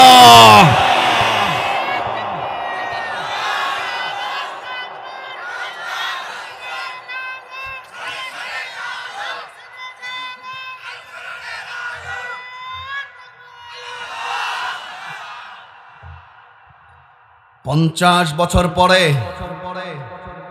আপনার বাবার যদি বিচার হতে পারে, 50-52 বছর পরে আপনার বাপের যদি বিচার হয়, 18 কোটি বাংলাদেশের মানুষ প্রতিজ্ঞাবদ্ধ হয়েছে 100 বছর পরে হলেও সাঈদী সাহেবের খুনির বিচার হবে। আর একটা বার দুই হাত তুলে দেখা। আল্লামা সাঈদী সাহেব মারা গেছে, আওয়াজ দিয়ে বলুন। আজকেও দেখবেন সারা পৃথিবীতে বাংলা ওয়াজ আল্লামা সাঈদী সাহেবের চাইতে অন্য কোন বক্তার ক্যাসেট, ভিডিও, অডিও এত বেশি চলে না। আল্লামা সাঈদী সাহেবের ওয়াজ যত বেশি গোটা এশিয়া মহাদেশে চলে। কথা বলুন ঠিক কিনা? আল্লামা সাঈদী সাহেব মারা যায় না, আল্লামা সাঈদী সাহেব মারা যায় নাই, ওনাকে খুন করা হয়েছে। আল্লামা সাঈদী সাহেব মারা যায় নাই। আল্লামা সাঈদী সাহেবের আলোচনা, ওয়াজ আমাদেরকে সান্ত্বনা দেয়। গোটা পৃথিবীর মানচিত্রে ক্ষুদ্র এই ছোট্ট বাংলাদেশ যতদিন থাকবে, আল্লামা সাঈদী সাহেব তার আলোচনা, ওয়াজের, তাফসীরের মাধ্যম দিয়ে আমাদের মাঝে বেঁচেই থাকবে। উনি মরে নাই, বেঁচেই থাকবে। কথা বলুন ঠিক কিনা? আল্লামা সাঈদী তুমি মরনি, শহীদ হয়েছ তুমি এটাই জানি। ঠিক না ব্যাটি? আল্লামা সাঈদী তুমি মরনি, শহীদ হয়েছ তুমি এটাই জানি, শহীদ হয়েছ তুমি এটাই জানি। কারাগারে কাটালে 13টি বছর, বাতিলকে পেয়েছে তোমায় দেখে তোর থর। কারাগারে কাটালে 13টি বছর, বাতিলকে পেয়েছে তোমায় দেখে তোর থর। তুমি যে ছিলে মোদের নয়নমণি, শহীদ হয়েছ তুমি এটাই জানি, শহীদ হয়েছ তুমি এটাই জানি। আল্লামা সাঈদী তুমি মরনি, শহীদ হয়েছ তুমি এটাই জানি। দেখা তো হবে না এই জীবনে, দেখা হবে জান্নাতে ফুল বাগানে। দেখা তো হবে না এই জীবনে, দেখা হবে জান্নাতে ফুল বাগানে। এই আশা কবুল করো আল্লাহ তুমি, শহীদ হয়েছ তুমি এটাই জানি, শহীদ হয়েছ তুমি এটাই জানি। আল্লামা সাঈদী তুমি মরনি, শহীদ হয়েছ তুমি এটাই জানি, শহীদ হয়েছ তুমি এটাই জানি। কথা বলুন ঠিক না ব্যাঠি? আমার বাবাজিরা, আমি বলছিলাম আপনি সাচ্চা মুমিন হলে আপনার মুখের কথা নয়, সাচ্চা মুমিন হবে যারা 5টা গুণে গুণান্বিত হবে তারা। কয়টা গুণ? আওয়াজ দিয়ে বলুন কয়টা গুণ? সূরা আনফালের 2 এবং 3 নম্বর আয়াতে আল্লাহ পাক এইখানে সাচ্চা মুমিন, প্রকৃত মুমিন, সঠিক মুমিনের 5টা গুণের কথা বলেছেন। 1 নম্বর হলো ইযা যুকিরাল্লাহু ওয়াজিলাত কুলুবুহুম, আল্লাহর জিকির, আল্লাহর স্মরণ যখন তারা শুনবে তারা স্বাভাবিক থাকতে পারবে না, তাদের হৃদয়টা কেঁপে উঠবে, ভয়ে তারা নিচু হয়ে যাবে। কথা বলুন ঠিক কিনা? আল্লাহর বিধান যখনই সবার সামনে পেশ করা হয় সব মানুষের কি হৃদয় ভাবে কাঁপে? অনেক হাজী সাহেব আছে, মসজিদ মাদ্রাসার সভাপতি সেক্রেটারি সাহেবও আছে, কিন্তু অনেক সময় তাদের দলের বিপক্ষে, তাদের বিপক্ষে কোনো আয়াত গেলে তারাও বরং নত না হয়ে অহংকার করে, উঁচু গলায় দাম্ভিকতা করে, অহংকার করে। কথা বলুন ঠিক কিনা? এরা মুমিন না। ওমিনান নাসি মান ইয়াকুলু আমান্না ওয়া ইযা লাকুল্লাযীনা আমানু ক্বালু আমান্না। মুনাফিকের অনেক বৈশিষ্ট্য, ওরা দেখবেন আপনাদের মাঝে আসবে, ভালো মানুষদের সাথে মিশবে, বলবে যে আমি আপনাদের সাথে আছি। ওয়া ইযা খালাউ ইলা শায়াতিনহিম ক্বালু ইন্না মাআকুম ইন্নামা নাহনু মুস্তাহজিউন। আপনি বুঝতেই পারবেন না, তলে তলে ওদের দলের সঙ্গে যখন মিশবে বলবে আমি তো টুপিওয়ালা হুজুরদের সাথে এমনি হুদাই যাদের সাথে সময় কাটিয়েছে, আমি তো তোমাদের সাথেই আছি। কাদেরকে বলে? ওদের শয়তানদেরকে। কথা বলুন ঠিক কিনা? কোরআন বলছে আমি তো ওদেরকে শুধু, মুসলমানদেরকে, টুপিওয়ালা আলেমদেরকে শুধু ধোঁকা দিয়েছি।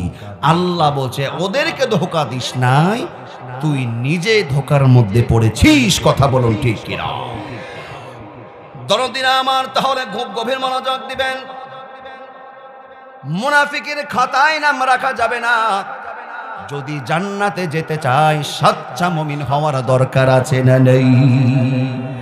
তার কারণ কাফেরদের শাস্তি সম্পর্কে আল্লাহ পাক এত কঠোর নির্দেশনা দেয় নাই। মুনাফিকদের বিষয়ে যে কথা বলেছেন, আল্লাহ বলেন ইন্নাল মুনাফিকিনা ফিদ দারকিল আসফালি মিনান নার ওয়া লাউ তাজিদ লাহুম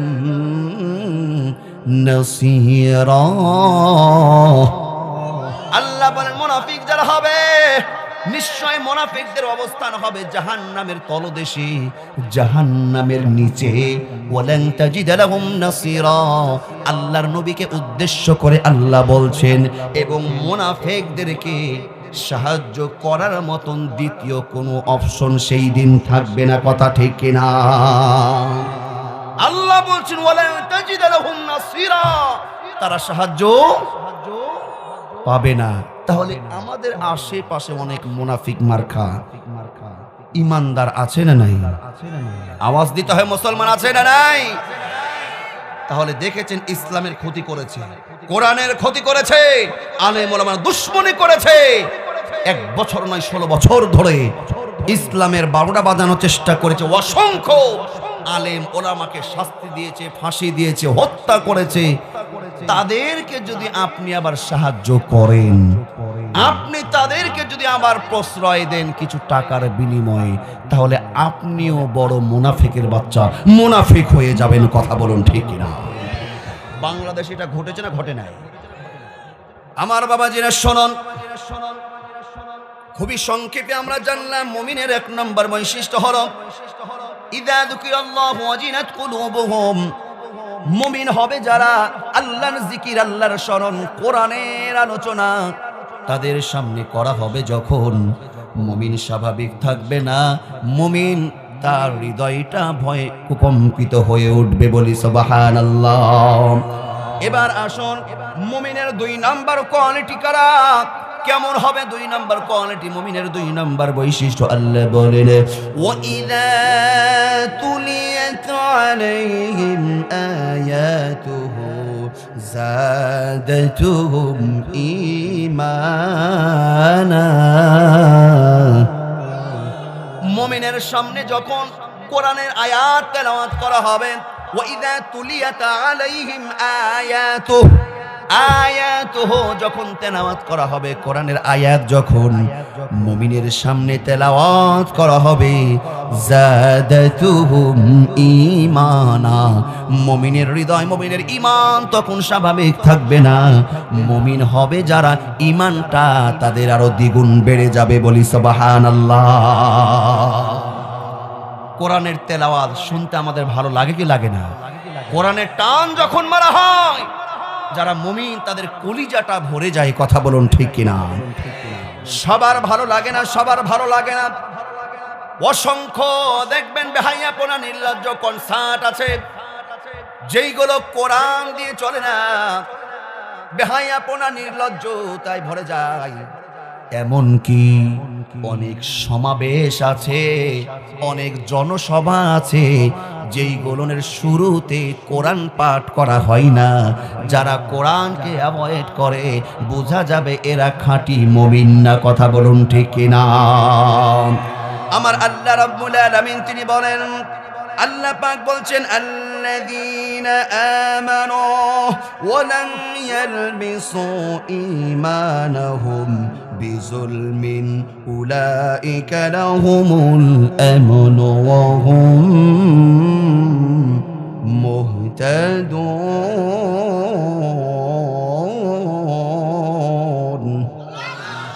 আসলে তাদের জন্যই নিরাপত্তা, তাদের জন্যই নিরাপত্তা, তাদের জন্য হেদায়েত। আমার আল্লাহ বলছেন, যারা নিজেদের ঈমানকে বৃদ্ধি করার জন্য তৎপর, যারা কোরআনের সুর শুনে, যারা কোরআনের বিধান থেকে ঈমানটার মজবুত করার জন্য তৎপর, যারা জুলুম করে না, ঈমানটাকে জুলুমের সাথে সংমিশ্রণ করে না, আমার আল্লাহ বলছেন এরাই হলো প্রকৃত মুমিন। আর যারা তাদের ঈমানটাকে জুলুমের সাথে সংমিশ্রণ করে, শয়তানের সঙ্গে মিশিয়ে ফেলে, আল্লাহ বলছেন এরাই হলো শয়তান। কথা ঠিক কিনা? ও দরদির আমার, মুমিন হলে কোরআনের তেলাওয়াত তাকে ভালো লাগতেই। আর যারা মুনাফিক হবে, নামাজ পড়বে, রোজা রাখবে, হজ করবে, যাকাত দিবে, আবার ওয়াজ মাহফিল যেন না হয় ষড়যন্ত্র করবে। কথা বলুন ঠিক কিনা? বাধা দিবে। কিছুক্ষণ আগেই বলছিলাম, কোরআনের যখন তেলাওয়াত হয়, বাধা দেয়, হই হট্টগোল্লা করে, বিশৃঙ্খলা করে, আছে না নাই? এটা কোনো মুমিনের বৈশিষ্ট্য হতে পারে? এটা সরাসরি কাফেরদের বৈশিষ্ট্য। কাদের বৈশিষ্ট্য? 41 নম্বর সূরা, সূরা হামিম সাজদার 26 নম্বর আয়াতটা দেখবেন।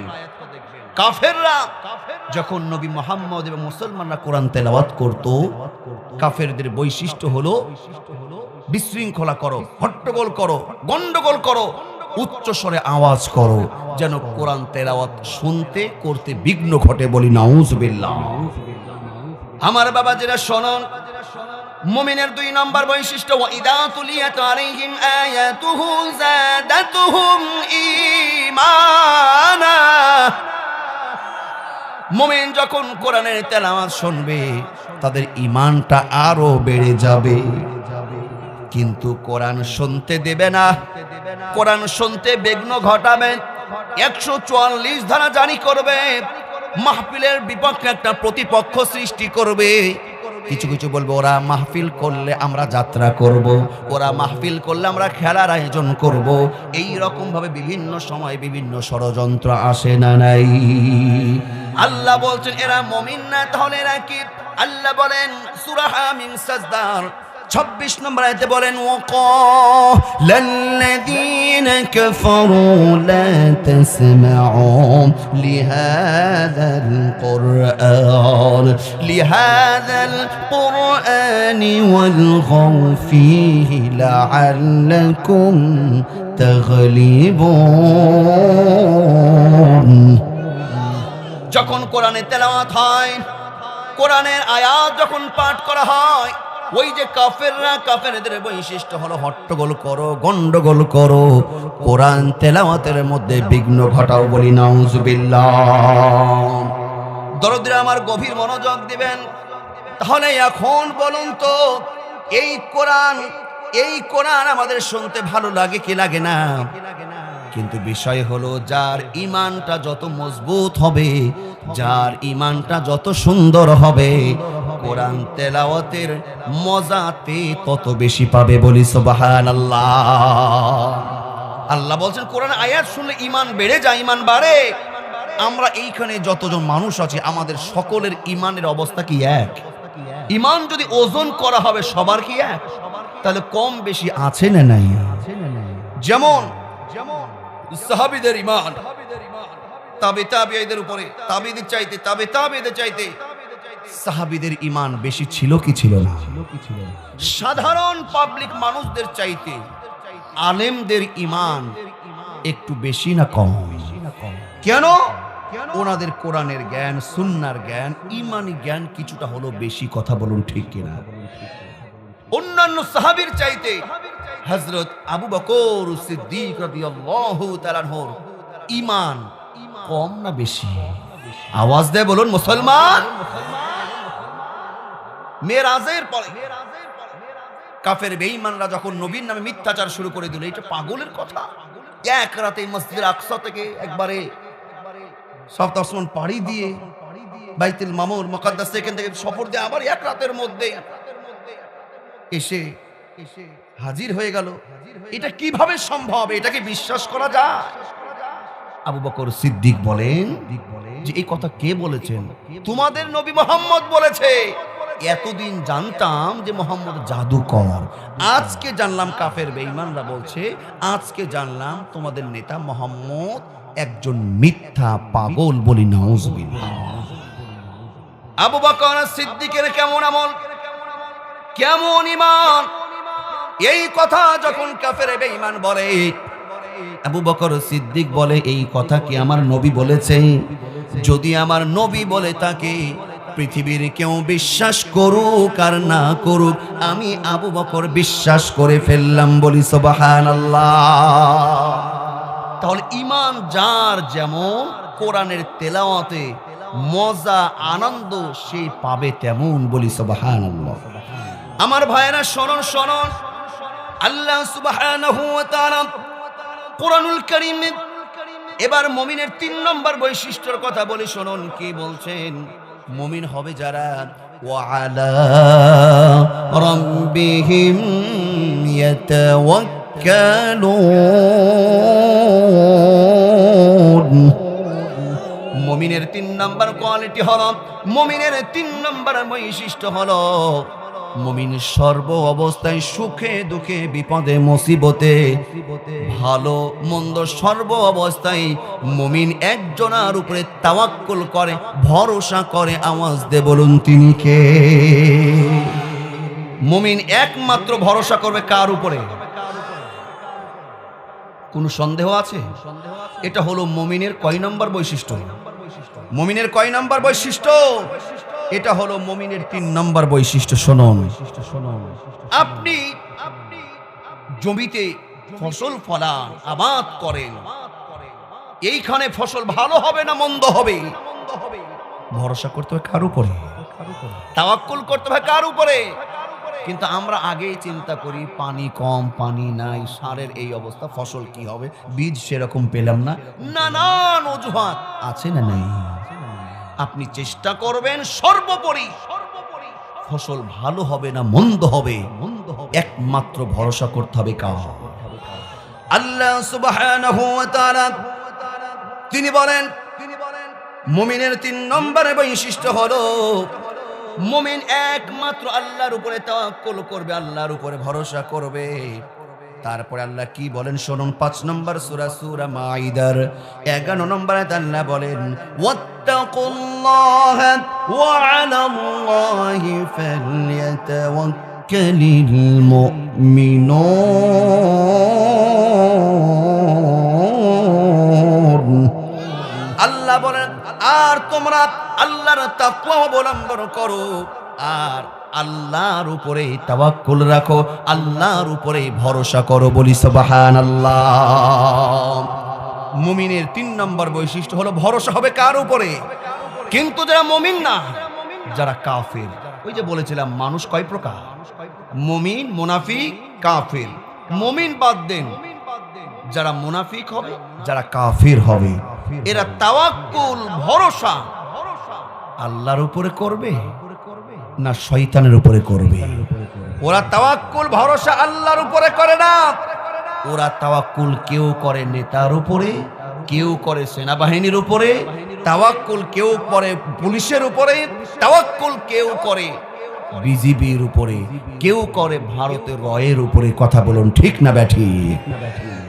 ওরা তাওয়াক্কুল করে আমার আল্লাহর উপরে না। মুসলমান তাওয়াক্কুল করে, মুমিন তাওয়াক্কুল করে একমাত্র কার উপরে? কেন তাওয়াক্কুল করতে হবে এবার শুনুন। আপনার তাওয়াক্কুল ভরসা যদি আল্লাহর উপরে হয়, গোটা পৃথিবী যদি একদিকে চলে যায়, আপনার তাওয়াক্কুল যদি কার উপরে হয়, আপনার কেউ ক্ষতি করতে পারবে না। আল্লাহ বলেন ৩ নম্বর সূরা সূরাতুল আলে ইমরানের ১৫৯ নম্বর আয়াতে তিনি বলেন, ফাইযা আযামতা ফাতাওয়াক্কাল আলাল্লাহ ইন্নাল্লাহা ইউহিব্বুল মুতাওয়াক্কিলিন। ينصركم الله فلا غالب لكم وإن يخذلكم فمن ذا الذي ينصركم من بعده وعلى الله فليتوكل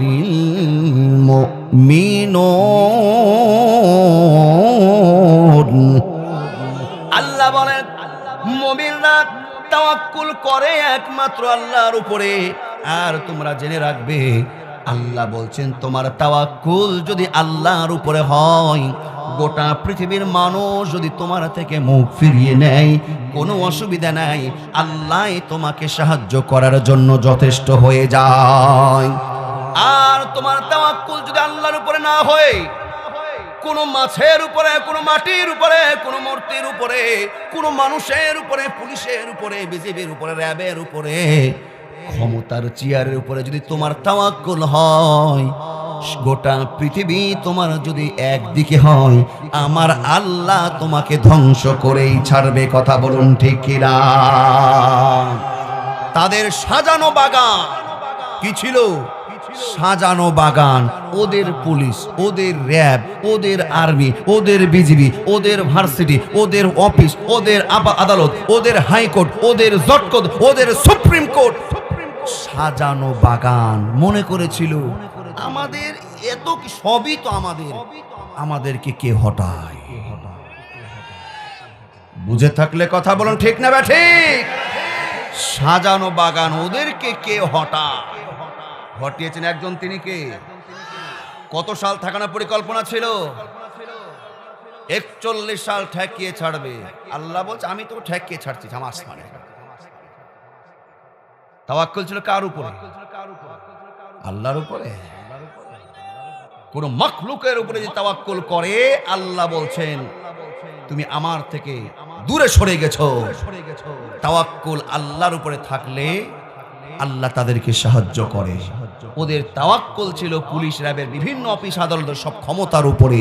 আল্লাহ পাক ওদের এই তাওয়াক্কুলের কারণে ওদের জন্য ধ্বংস অনিবার্য করেছে। মুমিন মুসলমান আমাদের তাওয়াক্কুল ছিল কার উপরে? আওয়াজ দিয়ে বলেন কার উপরে?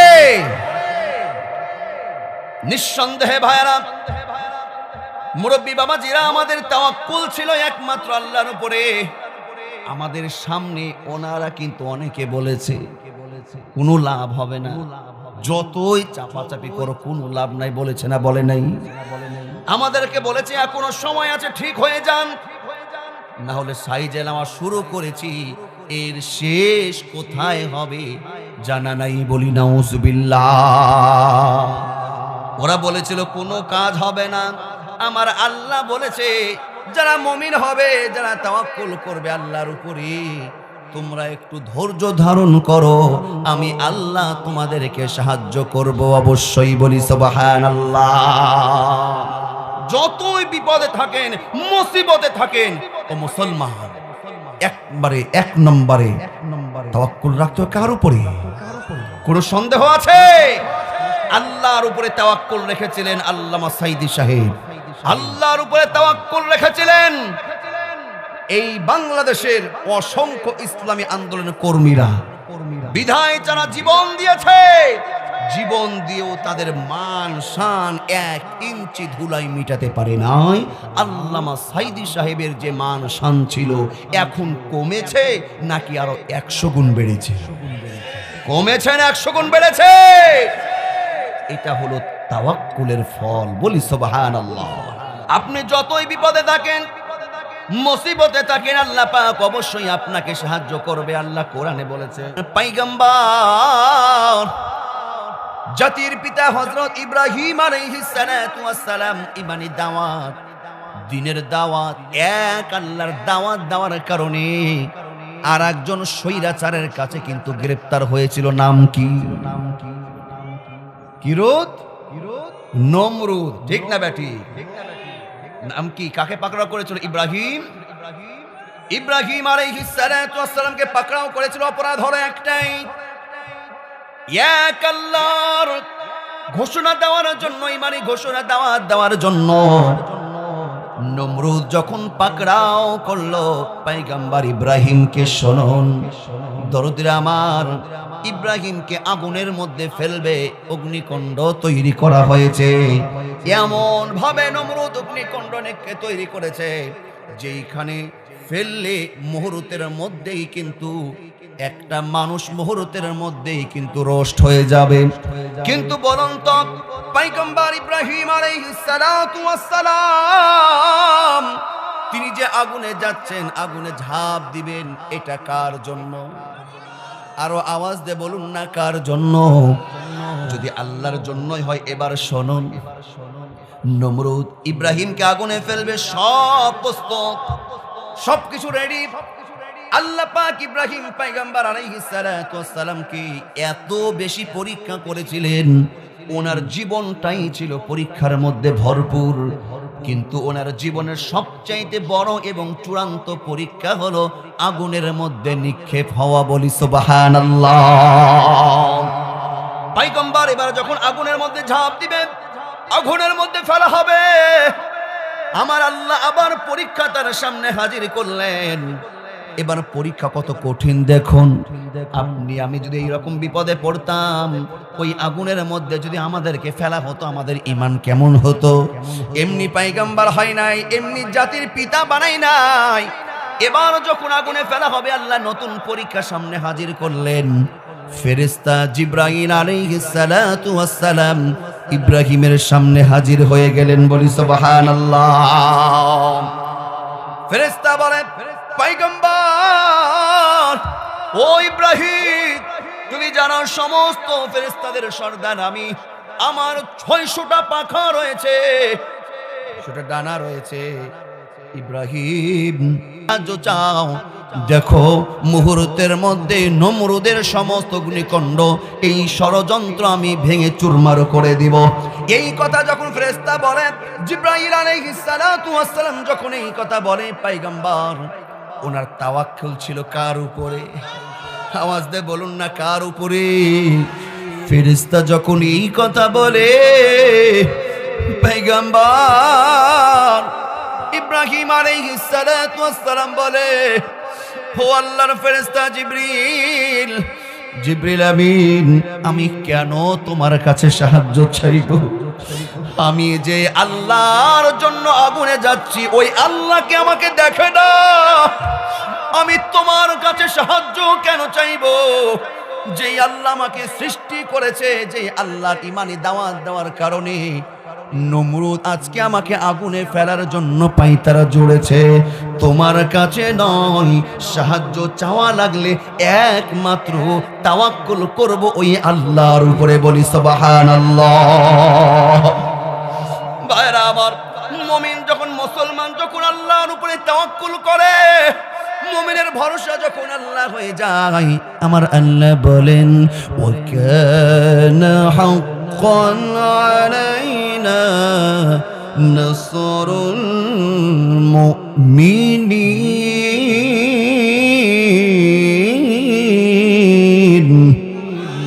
যখন মুমিনের তাওয়াক্কুল ভরসা একমাত্র আল্লাহর জন্য হয়ে যায়, আমার আল্লাহ বলে বিপদে মুসিবতে ওই মুমিনকে সাহায্য করার দায়িত্ব আমি আল্লাহর উপরে ফরজ হয়ে যাই। বলি সুবহানাল্লাহ। পয়গম্বর ইব্রাহিম তাওয়াক্কুল ভরসা করেছিল কার উপরে? আরো জোরে কার উপরে? একটা বর্ণনায় পাওয়া যায় পয়গম্বর ইব্রাহিম আগুনের মধ্যে ছিলেন কতদিন? 40 দিন। 40 দিন আগুনে ছিলেন। শিক্ষা হলো পয়গম্বর ভরসা করেছিলেন আল্লাহর উপরে। ও নাচলবাসী, আপনারাও যদি আজকে সর্ব অবস্থায় বিপদে মুসিবতে যদি তাওয়াক্কুল আমরা করতে পারি কার উপরে? 40 দিন আগুনে ছিলেন পয়গম্বর। 40 দিন যখন পার হয়, নমরুদ তার গুন্ডা বাহিনীরা, তার দোসররা এই পরিকল্পনা করছে, হাই রে হাই 40 দিন হলো ইব্রাহিমের দেহ তো দূরের কথা, ইব্রাহিমের হাড্ডি পর্যন্ত খুঁজে পাওয়া যাবে না। বলি নাউজুবিল্লাহ। পয়গম্বর ইব্রাহিম আগুনে ঝাঁপ দিয়েছেন কার জন্য? পয়গম্বর ইব্রাহিমকে সাহায্য করবেও তিনি। বলি আল্লাহু আকবার। পয়গম্বর ইব্রাহিম যখন 40 দিন পার করলেন, নমরুদ এবং তার গুন্ডা বাহিনীরা অপেক্ষা করছে, ইব্রাহিম শেষ, ইব্রাহিম শেষ। কিন্তু আমার আল্লাহ বলছে ইব্রাহিম শেষ নয়, ইব্রাহিমের যৌবন শক্তি আগের চাইতে আরো কয়েক গুণ বাড়িয়ে দিয়েছেন। কি?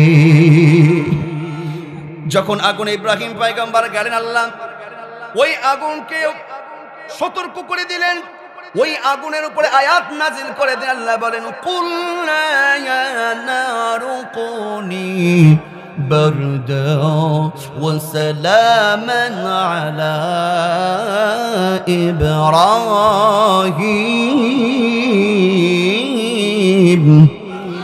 আল্লাহ বলে দিলেন আগুন রে, খবরদার খবরদার, সালামান আলা ইব্রাহিম, আমার ইব্রাহিমের জন্য আগুন তুই তাপ দিবি না, আবার এমন ঠান্ডাও হবি না। আগুন বলছে কোন বেকায়দায় পড়লাম, তাহলে আমি কি দিব? আল্লাহ বলে ঠান্ডা দিলে আমার ইব্রাহিমের সর্দি লেগে যেতে পারে, আমার ইব্রাহিমের ঠান্ডা লেগে যেতে পারে। আবার এমন তাপ দিবি না যেন তাপে আমার ইব্রাহিমের শরীরের একটা পশমও পড়ে যায়। আল্লাহ আমি কি দিব, কি দিব? আমি তো বেকায়দায় পড়ে গেলাম। আল্লাহ বলছে সালামান আলা ইব্রাহিম, আমার ইব্রাহিমের জন্য সালামান, সালাম হয়ে যা, আমার ইব্রাহিমের জন্য না গরম না ঠান্ডা, শান্তিদায়ক হয়ে যা। বলি সুবহানাল্লাহ। পয়গম্বর ইব্রাহিম 40 দিন বের হয়ে আসার পরে তার জাতির লোকদেরকে পরবর্তীতে বলেছিলেন, নমরুদ আমাকে 40 দিন আগুনে রেখেছিল, কিন্তু তোমরা জেনে রাখো আমার জীবনের যত দিন, যত মাস, যত বছর গেছে, আমার জীবনের সব চাইতে শ্রেষ্ঠ, সব চাইতে ভালো মুহূর্ত নমরুদের আগুনে যেই 40 দিন গেছে, সেই 40 দিন আমার সুখের কেটেছে। বলি সুবহানাল্লাহ, আল্লাহু আকবার। ওয়া কানা হাক্কান আলাইনা নাসরুল মুমিনিন। মুমিন যদি আল্লাহর উপরে ভরসা করতে পারে, মুমিন যদি আল্লাহর জন্য হয়ে যায়, আল্লাহ মুমিনের জন্য যথেষ্ট হয়ে যায়। বলুন না সুবহানাল্লাহ। নমরুদের তাওয়াক্কুল ছিল না কার উপরে? ইব্রাহিম পয়গম্বরের তাওয়াক্কুল ছিল একমাত্র কার উপরে? ইব্রাহিমের অস্তিত্ব আছে না গেছে? মুসলমান জোরে বলো, নমরুদের অস্তিত্ব আছে না বিলীন হয়ে গেছে? কেমন বিলীন? শোনো, নমরুদকে আল্লাহ পাক এমন সাইজ করা করেছে, আপনারা কি বেজার হচ্ছেন? রাগ করছেন নাকি? আসলে রাগ করছেন না তো? 5 আগস্ট তার আগে আমার বিএনপির ভাইয়েরা, আমার জামাত ইসলামের ভাইয়েরা, হেফাজত ইসলামের ভাইয়েরা, ইসলামী ঐক্য জোটের ভাইয়েরা কত বড় বড় দল আন্দোলন করলো, মিছিল করলো, মিটিং করলো, ওদেরকে দাবাতে পারলো না, লাভ হলো না। একটা প্রশ্ন জাগে না? জাগে কি জাগে না? আল্লাহ বলছে এ শুধু শক্তি না, বড় বড় দল দিয়ে তা আমি ওদেরকে সাইজ করব না। নমরুদকে সাইজ করেছিল জঙ্গলের রয়্যাল বেঙ্গল টাইগার দিয়ে। বিষাক্ত হিংস্র প্রাণী দিয়ে, বড় কোনো কয়েকটা কামান দিয়ে, ছোট্ট একটা মশা দিয়ে। এই মশা আবার সুস্থ না অসুস্থ? এই মুস্ত কানা না ন্যাংরা? ন্যাংরা মশা দিয়ে আল্লাহ সাইজ করেছে। ন্যাংরা মশা দিয়ে আল্লাহ সাইজ করে। আল্লাহ বলছে, ও ন্যাংরা কোথায়, তাড়াতাড়ি আয়। আল্লাহ আমি হাজির। বলছি ঢোক। নমরুদের কোথায়? ঢোক নমরুদের নাকে। ন্যাংরা মশা ঢুকলো নমরুদের নাকে। এমন মারে খাদিম খুদিম যা আছে মার। আগে তো জুতা পনসের চামড়ার জুতা, খড়ম পড়তো কাঠের জুতা, লোহার জুতা। বলছে মার। খাদিমরা তখন মারা শুরু করে। বলছে ভালোই তো লাগে, আরো মার, আরো মার। মার জুতা দেয়, জুতা পিটা করে। এই খেলা খেলেছেন কে? ওবায়দুল কাদের, শামীম ওসমান। এই খেলা খেলেছেন কে? মার জুতা পিটা কর। আল্লাহ এমন জুতা পিটা করা করেছে, মারতে মারতে জুতা পিটা করতে করতে খতম। একবারে খুললে উঠছে। আল্লাহ বলছে, ও মশা তোমার কাছে যাও। আস্তে নাক দিয়ে উড়াল দিয়ে চলে গেছে। এই নমরুদ 400 বছর শোষণ করেছে, শোষণ করেছে, স্বৈরাচারী জীবন লালন করেছে। আমার আল্লাহ নমরুদকে বড় কোনো কামান দিয়ে নয়, শক্তি দিয়ে নয়, জুতা পিটা করে একটা ন্যাংরা মশাতে বিদায় করেছে। কথা বলুন ঠিক কিনা? তোমাদেরকে আল্লাহ দেখিয়ে দিয়েছে বড় বড় দল দিয়ে নয়, বড় কোনো শক্তি দিয়ে নয়। আমার দেশের ছেলে মেয়েগুলো বৈষম্য বিরোধী ছাত্র আন্দোলনে খেলা খতম করেছে। কথা বলুন ঠিক কিনা?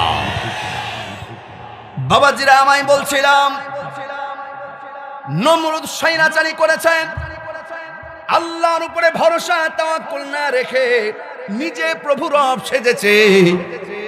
আল্লাহ ওকে এমন ব্লিন করেছে, এমন ভাবে উৎখাত করেছে। বলুন তো আপনাদের না চলে নমরুদ নামে কি কেউ আছে? নমরুদ নামে কেউ আছে? থাকলে হাত তোলেন। নমরুদ নামে কেউ থাকলে আছেন? ইব্রাহিম নামে কেউ কি আছে? আছে। আল্লাহ পাক এটাও খেলা খেলেছে। আল্লাহু আকবার, আল্লাহু আকবার। আমরা বিবাবজি দোয়া করব। আল্লাহু আকবার। আমি বুঝাতে চাচ্ছিলাম নমরুদকে এমন বিলীন করা করেছে, কিয়ামত পর্যন্ত নমরুদের নামে কেউ নাম রাখতে গেলে 400 বার চিন্তা ভাবনা করবে। ঠিক না বেঠি? কিন্তু ইব্রাহিমের নাম আছে না নাই? এই বাংলাদেশে কাদের মোল্লার নাম থাকবে, এই বাংলাদেশে আল্লামা সাইদি সাহেবের নাম থাকবে, মতিউর রহমান নিজামীর নাম থাকবে। আমার ভাইরা সময় কথা বলবে, দেখবে 2-10 বছরের মধ্যে তোমাদের নামে নাম রাখতে মানুষ 14 বার ভাববে। কথা বলুন ঠিক কিনা? এই জন্য বাড়াবাড়ি নাই। ও দরদিরা আমার, একমাত্র বলুন তো তাওয়াক্কুল করতে হবে কার উপরে? আল্লাহ বলেন তুমি যদি মুমিন হও, 3 নাম্বার তাওয়াক্কুল হলো ওয়া আলা রাব্বিহিম ইয়াতাওয়াক্কালুন। মুমিন একমাত্র তাওয়াক্কুল করবে আল্লাহর উপরে। তারা আল্লাহর উপরে তাওয়াক্কুল করে নাই, তাদের ক্ষমতার উপরে, পুলিশের রিভলভার গুলির উপরে তাওয়াক্কুল করেছিল। আল্লাহ পাক স্বৈরাচারকে চোখের পলকেই বিদায় করেছে। ঠিক কিনা? স্বৈরাচার নিয়ে ছোট্ট একটা গজল আমি বানিয়েছি, শুনবেন? শুনবেন? রাগ করবেন না তো? যদিও জনপ্রিয় একটা গজল, চোখেরই পলকে তোমার হতে পারে লাশ। একটা গজল আছে না, জনপ্রিয় গজল। এই গজল আমি নিজে একটা কথা দিয়েছি স্বৈরাচারকে নিয়ে। শুনবেন? কে কে রাজি আছেন? আল্লাহ তুমি কবুল করো। খেয়াল করুন, চোখেরই পলকে তোমার ক্ষমতা হলো শেষ, চিরতরে বন্ধ হলো জুলুমের আদেশ। ঠিক না ব্যাঠি?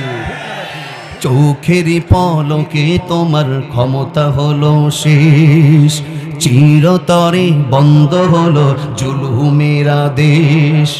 হবে বিচার স্বৈরাচারের, হবে বিচার স্বৈরাচারের বাংলার মাটিতে। স্বৈরাচার নাই রে দেশে পালিয়ে গেছে, স্বৈরাচার নাই রে দেশে উধাও হয়েছে, স্বৈরাচার নাই রে দেশে পালিয়ে গেছে, স্বৈরাচার নাই রে দেশে দিল্লিতে গেছে। আল্লামা সাইদি সাহেব নাকি রাজাকার, দেশের মানুষ সাক্ষ্য দেয় যে এটা মিথ্যাচার। আল্লামা সাইদি সাহেব নাকি রাজাকার, দেশের মানুষ সাক্ষ্য দেয় যে এটা মিথ্যাচার। রাজাকার ট্যাগ দিয়ে, রাজাকার ট্যাগ দিয়ে, রাজাকার ট্যাগ দিয়ে খতম হয়েছে, স্বৈরাচার নাই রে দেশে পালিয়ে গেছে, স্বৈরাচার নাই রে দেশে উধাও হয়েছে। চোখের পলকে তোমার ক্ষমতা হলো শেষ, চিরতরে বন্ধ হলো জুলুমেরা দেশ। হবে বিচার স্বৈরাচারের, হবে বিচার স্বৈরাচারের, হবে বিচার স্বৈরাচারের বাংলার মাটিতে। স্বৈরাচার নাই রে দেশে পালিয়ে গেছে, স্বৈরাচার নাই রে দেশে উধাও হয়েছে। বাড়ি গাড়ি মিল ফ্যাক্টরি টাকারও পাহাড়, জুলুম করে করেছে তারা কত অত্যাচার। বাড়ি গাড়ি মিল ফ্যাক্টরি টাকারও পাহাড়, জুলুম করে করেছে তারা কত অত্যাচার। জনগণ খেপলে পারে, জনগণ খেপলে পারে, জনগণ খেপলে পারে, পারবে না তাকিতে। স্বৈরাচার নাই রে দেশে উধাও হয়েছে, স্বৈরাচার নাই রে দেশে পালিয়ে গেছে। চোখের পলকে তোমার ক্ষমতা হলো শেষ, চিরতরে বন্ধ হলো জুলুমেরা দেশ। হবে বিচার স্বৈরাচারের, হবে বিচার স্বৈরাচারের বাংলার মাটিতে। স্বৈরাচার নাই রে দেশে উধাও হয়েছে, স্বৈরাচার নাই রে দেশে পালিয়ে গেছে। ওবায়দুল কাদের নাই রে দেশে উধাও হয়েছে, শামীম ওসমান নাই রে দেশে পালিয়ে গেছে। স্বৈরাচার নাই রে দেশে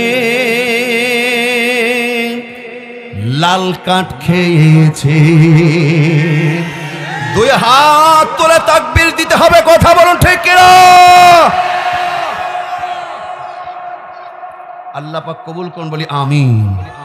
আমার ভাইরা এবার বোধহয় একটু বেশি রাগ করে ফেললেন। এর বৈশিষ্ট্য কয়টি? এক নম্বর হলো আল্লাহর জিকির, আল্লাহর কথা শুনলে মুমিনের হৃদয় কি হবে? কেঁপে উঠবে, ভয়ে বিতস্ত হয়ে পড়বে। দুই নম্বর, কোরআনের আয়াত শুনলে মুমিনের ঈমান বেড়ে যাবে।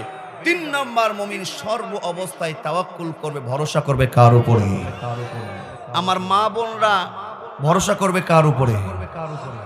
স্বামী যদি পিটায় ভরসা করবে কার উপরে? আল্লাহর উপরে। অসংখ্য স্বামী আছে মাহফিল শুনতে পটু, কিন্তু বাড়িতে বউ পিটায়, আছে না নাই? কোনো লাভ নাই। যে হুজুর মারবো না কেন? আমি এত বড় একটা বিজনেসম্যান, একটা মোটরসাইকেল পর্যন্ত দিল না। এই রকম আফসোস অনেকের আছে না নাই? ও যুবক, তোমার নামাজ কালাম সব বাদ, তুমিও একদিন মেয়ের বাবা হবে। কোন স্ত্রীর উপর যদি এরকম তুমি জুলুম করো, তোমার হৃদয়ের ডায়েরিতে লিখে রাখো, তোমার মেয়েও এর চাইতে বেশি চোখের পানি ফেলবে। কথা বলুন ঠিক কিনা? আল্লাহর নবীর আদর্শ এরকম ছিল। অনেক পুরুষ আছে, আজকে দুইটি কথা বলি, রাগ করছেন না তো? রাগ করলে একটু করবেন, বেশি না। অনেক পুরুষ আছে অত্যাচার করে, জুলুম করে, নির্যাতন করে। কেন রে বাপ? বলছে হুজুর এই দিল না, সেই দিল না, এই পেলাম না, সেই পেলাম, আমার বন্ধু এই পেলো, হেলিকপ্টার পেলো, তুমি কি নেবে? গরুর গাড়ি? আপনি চিন্তা করেন, আপনার যারা মেয়ের বাবা হয়েছেন বা ছেলে হলেন, আপনার কাছে আমি এই সমস্ত ভাই মুরব্বীদের বাবাদের কাছে, যাদের ইয়াংদের কাছে বিশেষ করে বলছি, আপনারা যারা সন্তানের পিতা হয়েছেন, সন্তান আছে কার কার হাত তুলেন তো?